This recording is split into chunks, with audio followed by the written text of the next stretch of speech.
And this story has always fascinated me. It's a story that comes out of South Carolina, and it's based on a true story, and it's called, well, the title of the book is called The Ballad of Belle Dorcas, but I call it The Legend of Belle Dorcas.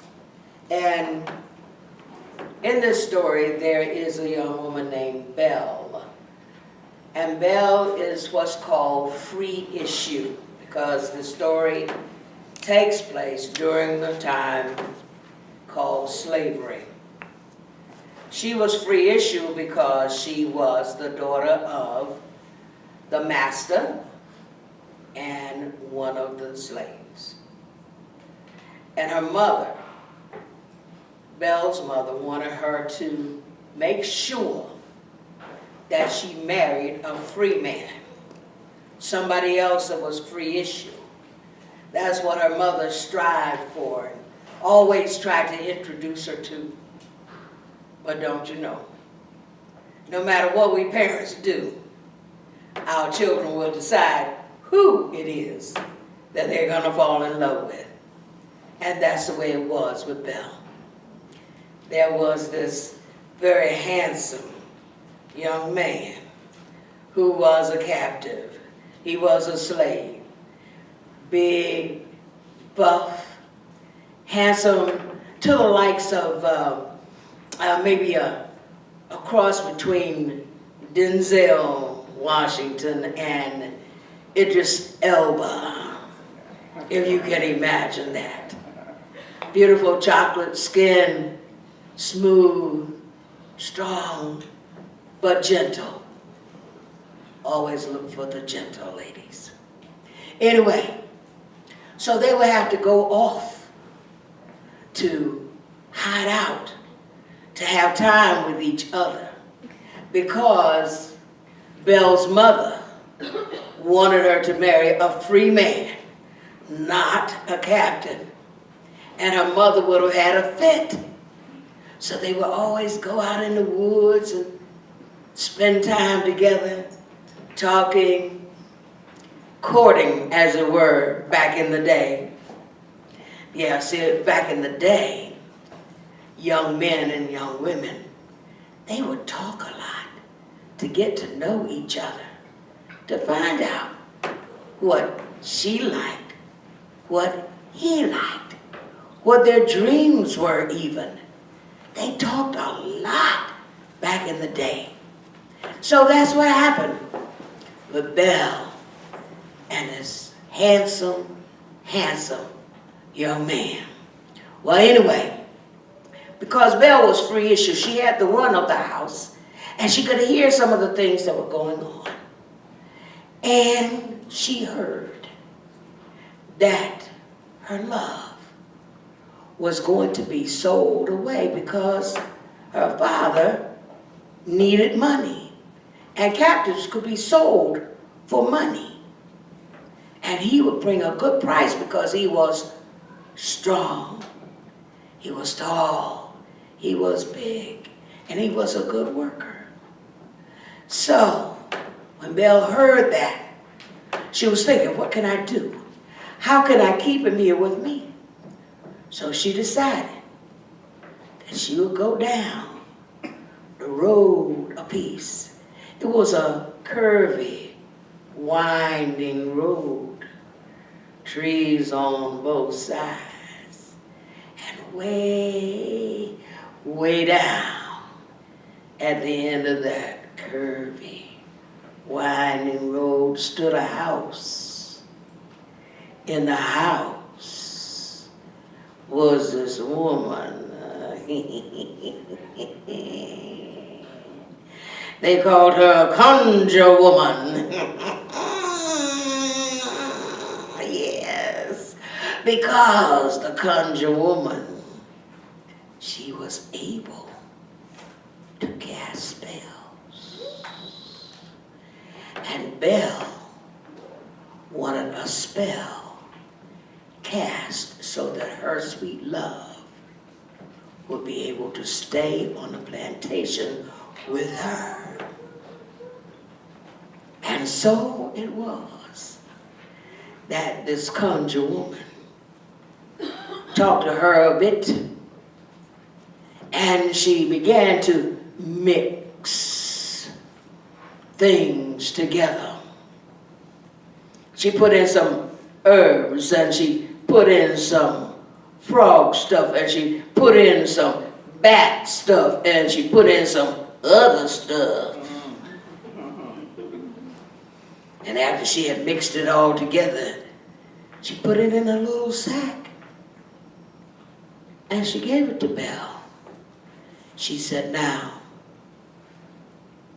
on the day before he is to leave, rub this all around his body, and he will stay here on this plantation.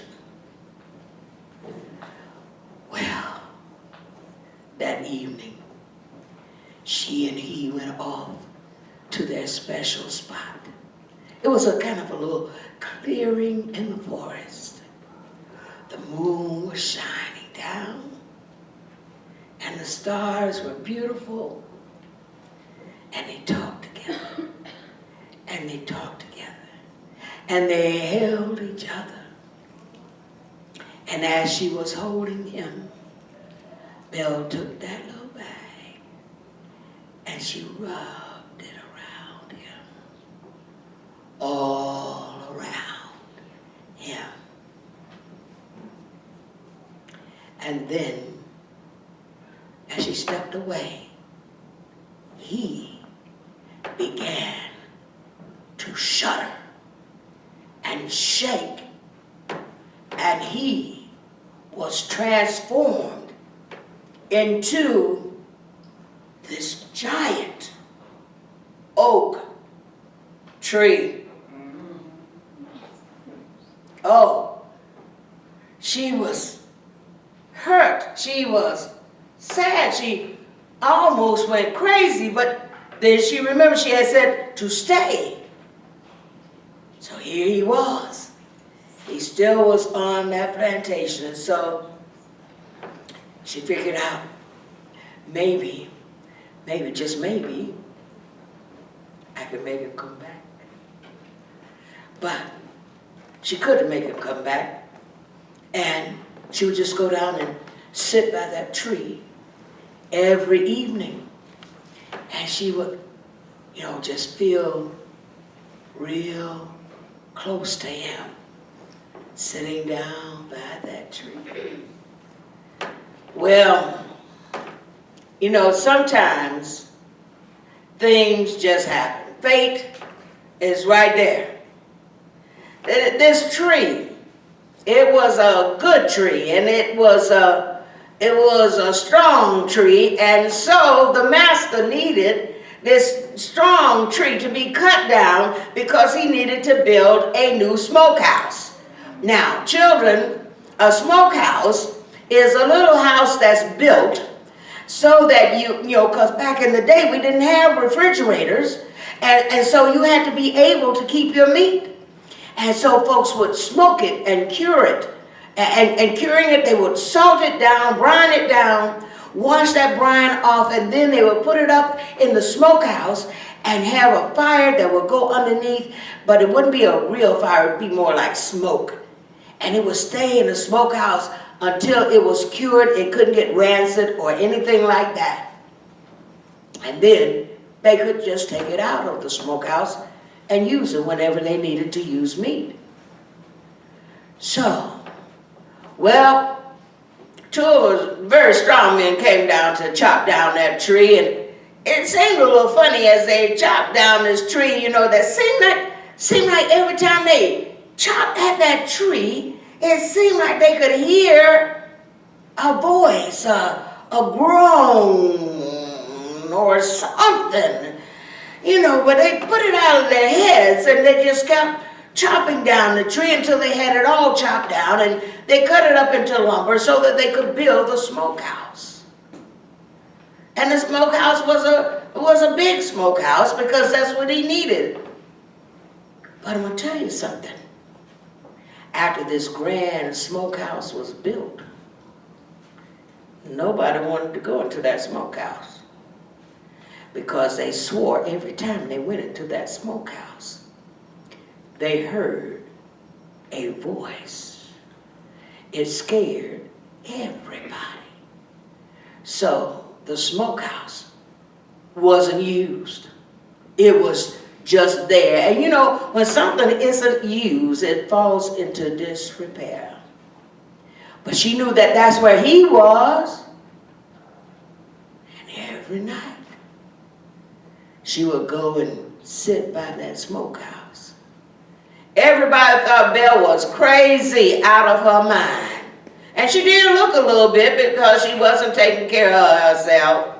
You know, she's wandering around, you know, talking to herself. She was upset with the conjure woman because she had really wanted his body to be here, not a tree, and now a smokehouse. So, you know, she was kind of upset.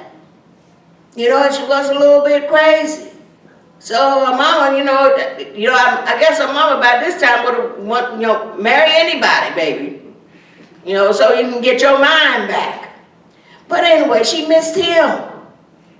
And so every night she'd go down by the smokehouse because she knew that he was a part of that smokehouse. He was the smokehouse because they cut down the tree. Well, now, one day, as she's wandering around, mumbling to herself, she's wandering and she doesn't know where she's going. But guess what? She ends up back at the conjure woman's house. Now the conjure woman, she hasn't aged a bit. She looks the very same.